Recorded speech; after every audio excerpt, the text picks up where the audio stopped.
been on a crusade lately. She didn't like the way the neighborhood looked, and since she was HOA president, she thought her opinion was law. First, it was the color of people's front doors. Then it was unsightly trash bins. But when she turned her sights on the streetlight in front of my ranch property, things got out of hand. "This streetlight ruins the aesthetic of our neighborhood," she declared at the meeting, pounding her fist. I raised an eyebrow. "Karen, that light isn't HOA property. It's city property, and it's there for safety. My driveway is long, and without that light, we'd have accidents." She sneered. "Not my problem. It's ugly, and I'll have it removed." I thought she was bluffing. But a week later, I came home to find a utility truck parked next to the light pole. 2 workers were unloading tools. Karen was standing there with her arms crossed like she owned the whole street. "Excuse me," I said, pulling up. "What are you doing?" "Taking down this eyesore," Karen said smugly. "I filed a request with the HOA. It's approved." The workers looked uneasy. "Sir, we got a work order from, the HOA president?" I laughed. "The HOA doesn't control city utilities. Let me make a call." 5 minutes later, a city inspector arrived. He marched right up to Karen.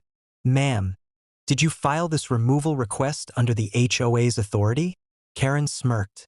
"Yes, I'm the HOA president. I have every right." The inspector's face went red. "No, you do not. This light is municipal property. Falsifying a work order is a violation of state law." Karen stammered. "But it's not aesthetic." "Not aesthetic?" the inspector snapped. "This light prevents DUIs, accidents, and robberies. And you just tried to remove it because it didn't match your taste." The city shut her down on the spot. The utility workers reloaded their equipment and left. Karen stood there fuming, and I couldn't resist snapping a picture of her glaring under the very light she tried to kill. 2 weeks later, I heard the news. The city fined the HOA $15,000 for filing fraudulent paperwork. Since Karen was the one who initiated it, the board voted to hold her personally responsible. At the next meeting, Karen exploded. "This is harassment. That man's streetlight ruins our neighborhood's image." I calmly pulled out my phone and showed the board members the city inspector's email. "The streetlight is permanent and protected. Any further tampering will result in criminal charges." The board went silent. One member whispered, "Karen, you nearly got us sued by the city." Karen stormed out, muttering about aesthetic visions. That streetlight still stands today, casting a warm glow over my driveway every night. And Karen? She's still paying off that fine in installments. Funny thing is, now when people walk their dogs past my property, they thank me for the light. And I always chuckle, remembering Karen's meltdown. She wanted aesthetic. What she got instead was a bill, a warning, and the humiliation of being outshined literally by a streetlight. Last year, I had to spend 6 months overseas for work.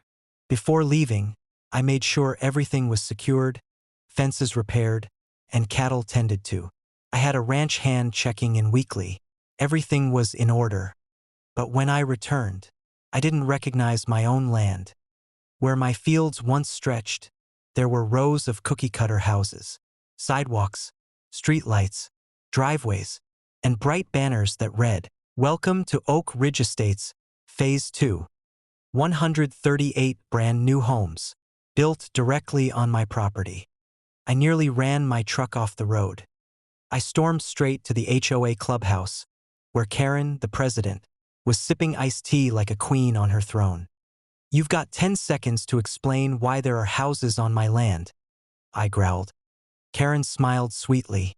"Oh, don't be so dramatic. The developer decided to expand, and your ranch land was perfect. Don't worry, you'll be compensated once the sales finalize." My blood boiled. "You built on MY property without consent.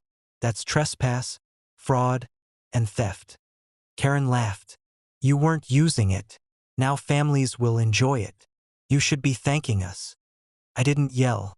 I didn't argue. I just walked out because I knew something she didn't. See, the developer who originally built their subdivision?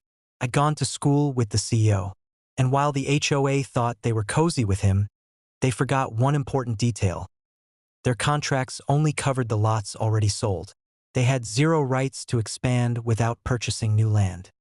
And they hadn't purchased mine, which meant every one of those 138 houses was sitting illegally on my ranch. I called the CEO. "Hey, you might want to check your records," I told him, "because your company just built phase 2 on land I still own."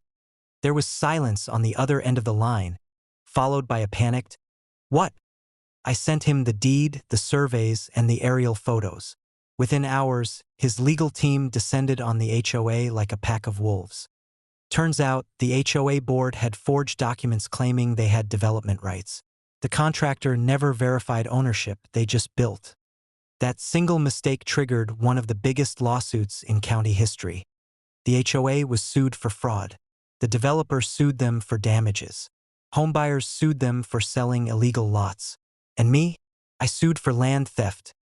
In the end, the HOA was completely bankrupted. Karen and her board were personally liable for millions.